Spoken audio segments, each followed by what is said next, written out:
Hello दोस्तों, नमस्कार दोस्तों। आज बात करते हैं स्टेनो के बारे में। नए हैं तो चैनल को सब्सक्राइब करें। क्या स्टेनो की नौकरी खत्म होने वाली है या आने वाले समय में स्मार्ट सरकारी नौकरी बनने वाली है? तो चलिए स्टार्ट करते हैं। अगर आप सरकारी नौकरी की तैयारी कर रहे हैं और आज का वीडियो आपको पता होना चाहिए आपके लिए, और बहुत महत्वपूर्ण वीडियो है, तो आज मैं आपको स्टेनोग्राफी के बारे में ऐसी बातें बताऊंगा जो शायद आपको पहले कभी नहीं सुनी होगी, ना किसी ने आपको बताई होगी इसके बारे में। इसलिए इस वीडियो को अंत तक जरूर देखिएगा, क्योंकि अंत में आपको वो चीज बताऊंगा कि स्टेनो की तैयारी कैसे करें, इसकी शुरुआत कैसे करें और कितने समय में इसकी नौकरी पाई जा सकती है। ठीक है, तो चलिए शुरू करते हैं। सबसे पहले समझते हैं कि स्टेनोग्राफी है क्या। देखिए, स्टेनोग्राफी जो है एक प्रकार से लेखन कला है, मतलब लिखने की एक कला है। इसमें सामान्य लिखावट की तुलना में सबसे अधिक गति से शॉर्ट हैंड लिखी जाती है। जैसे मान लीजिए, जैसे हम बड़ी से बड़ी बातें जो हम बोल रहे हैं, इसको हम लोग संकेत में लिखते हैं, इसी को हम लोग शॉर्ट हैंड बोलते हैं। जो इसका पद होता है उसको बोलते हैं हम लोग स्टेनो का पद। ठीक है, शॉर्ट हैंड स्टेनो में ये अंतर होता है। तो संकेत लिपि की सहायता से हम किसी चीज को, बोली गई बातों को बहुत तेजी से लिख सकते हैं और उसको टाइप करने के बाद कंप्यूटर से एज इट इज जैसे आपने बोला था वही चीजें हम आपको लिख कर दे देते हैं। तो अब सवाल आता है कि स्टेनोग्राफी का काम क्या होता है।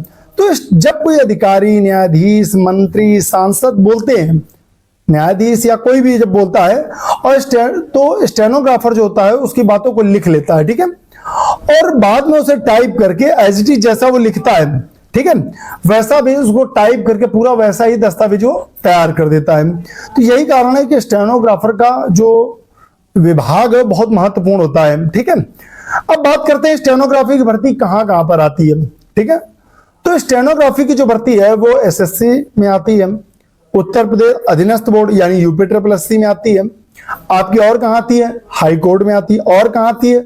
सुप्रीम कोर्ट, हाई कोर्ट, उच्च न्यायालय, सर्वोच्च न्यायालय, विधानसभा, विधान परिषद, सब जगह। CSIR, अब तो MEA में भी डायरेक्ट भर्ती आने लगी हैं, तो कहीं भी डायरेक्ट भर्तियां आ जाती हैं। ठीक है, तमाम भर्तियां होती हैं। तो जो सेंट्रल गवर्नमेंट की और राज्य गवर्नमेंट के जो विभाग है, मंत्री हैं, उनमें स्टेनोग्राफर की भर्ती निकलती रहती है। लेकिन मंत्री की नहीं निकलती, जितने विभाग है उनमें निकलती है, और जो विभागों से हैं वो वहां से मंत्री के थ्रू मतलब जाते हैं। ठीक है, अब आता है सबसे बड़ा प्रश्न जो आता है, वो आता है क्या स्टेनोग्राफर बनने के लिए अंग्रेजी बहुत जानना जरूरी है, बहुत अच्छी आनी चाहिए? तो आंसर है नहीं। आपको स्टेनोग्राफी के लिए इंग्लिश आना कोई कंपलसरी नहीं है कि इंग्लिश नहीं आएगी, आपको अच्छी नहीं आती तो आपका टूटा फूटा आता है, चल जाएगा। यदि आप हिंदी स्टेनोग्राफर बनना चाहते हैं तो धीरे धीरे स्टेनो को सीखिए और आराम से 4-6 महीने में आप कोई भी नौकरी पा सकते हो। अब आप जानते हैं कि स्टेनोग्राफर बनने के लिए क्या क्या सीखना पड़ता है।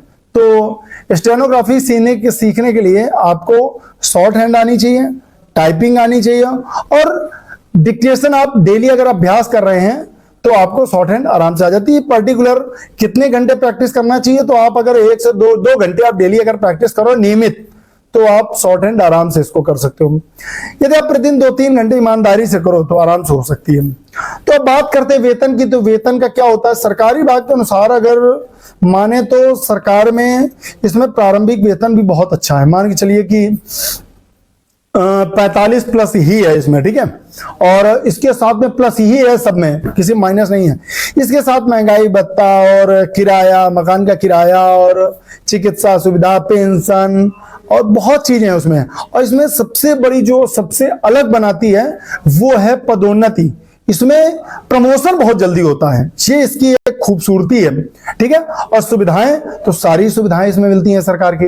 तो अनुभव बढ़ने के साथ साथ इसमें पद, अगर जैसे मान लो स्टेनो आप अच्छा लिखते हो तो आपका पद भी बहुत तेजी से बढ़ा होगा और सैलरी भी बहुत तेजी से बढ़ेगी।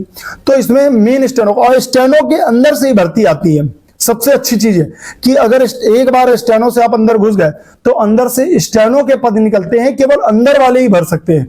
इसका मतलब आपके पास अपॉर्चुनिटी बहुत होती है कि बहुत जल्दी आप पदोन्नति कर सकते हैं। ठीक है, यहां तक। अब आते हैं कि AI के जमाने में क्या स्टेनोग्राफर की नौकरी समाप्त हो जाएगी? तो हम लोग जानते हैं कि ऐसा कुछ नहीं है। स्टेनो के पास की भर्ती कभी बंद नहीं होगी, लोगों की अफवाहों में ना आए। आज भी न्यायालयों में, संसद में, विधानसभाओं में, अनेक सरकारी कार्यालयों में प्रशिक्षित स्टेनोग्राफर की आवश्यकता होती है। ठीक है, तकनीकी जो काम होते हैं, जितने भी काम हैं, उनका तरीका तो बदल सकता है स्टेनोग्राफर का, लेकिन पद नहीं बदलेगा। स्टेनोग्राफर का पद रहेगा, लेकिन हो सकता है तरीका बदल जाए। समझ रहे हैं ना? जो अभी लिखवाया जाता है, ठीक है, तो हो सकता है लिखवा के उसको अपने साथ रखें। पीए तो वैसे भी होता है, तो नाम वही रहेगा, काम चेंज हो सकता है, लेकिन हो सकता है कि स्टेनोग्राफी आगे चल के थोड़ी कम कर दी जाए। तो काम, लेकिन इसका पद नहीं खत्म होगा, काम पूरा यही रहेगा, सब कुछ यही रहेगा। तो सही दिशा में यदि आप तैयारी शुरू करते हैं तो एक अच्छी सरकारी जॉब इसमें आपको मिल सकती है बहुत जल्दी। तो यदि आप शुरू से सीखना चाहते हैं, आप सांसद, विधानसभा, उत्तर प्रदेश स्टेनोग्राफर, संसद, रिपोर्टर, पार्लियामेंट, लोकसभा, राज्यसभा, न्यायालय, हाई कोर्ट और जितने भी हैं, अगर आप निःशुल्क इस पे मार्गदर्शन चाहते हैं, आप चाहते हैं कि आपको बहुत अच्छी नौकरी मिल जाए, ज्यादा आपको मेहनत ना करनी पड़े, ज्यादा मतलब ज्यादा आपको टाइम बर्बाद ना करना पड़े, जैसे लोग 10-10 साल, 5-5 साल सीजीएल की तैयारी कर, सीएचएसएल की तैयारी करते हैं, तो आप बहुत जल्दी तैयारी इसको करके बहुत जल्दी नौकरी पा सकते हो। ठीक है, तो चैनल को तुरंत सब्सक्राइब करें और शेयर करें, लाइक करें और नोटिफिकेशन बेल आइकन जरूर दबाएं, इससे आपको मेरा मार्गदर्शन मिलता रहेगा। और सभी लोग कमेंट बॉक्स में कमेंट करके जरूर बताएं कि आप स्टेनोग्राफर बनना चाहते हैं कि नहीं।